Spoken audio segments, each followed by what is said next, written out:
You should have seen the look on my client's face when the judge said, case dismissed. This all came on the heels of a 2-day motion to suppress evidence because the court found that law enforcement violated my client's Fourth Amendment rights. Can you believe that?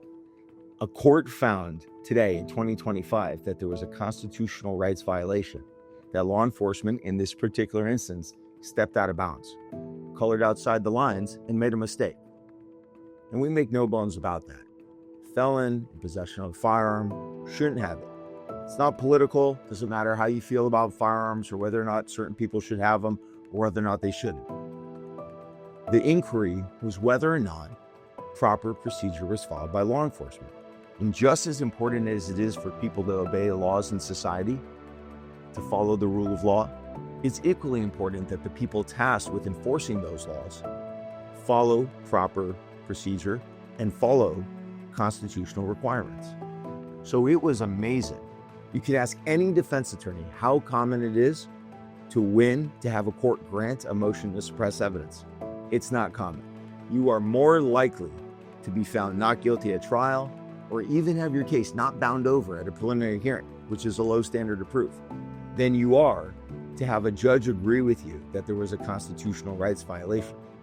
And that's why this result was so amazingly impressive. Sure, the client shouldn't engage in certain type of conduct, but it's important that the people charged with enforcing the laws follow the law. It doesn't mean you're a bad cop. It doesn't mean you're a rogue officer or doing anything crazy. It's just that everybody needs to be trained properly and everyone needs to follow that training. San Diego, they do a great job of that. But every now and then, there's an issue. And that's why it's so important to have someone who knows the law and who can sit next to you and question witnesses and get to the bottom of what happened. And that was the best part of what happened in this particular case for my client and for me professionally. I got to see the look on his face when he realized that maybe for the first time in his adult life, he had someone fighting for him to make sure that it was the right result. And I will say that it was personally and professionally rewarding that we have a court system, especially here in San Diego, that by and large goes out of its way to follow the law.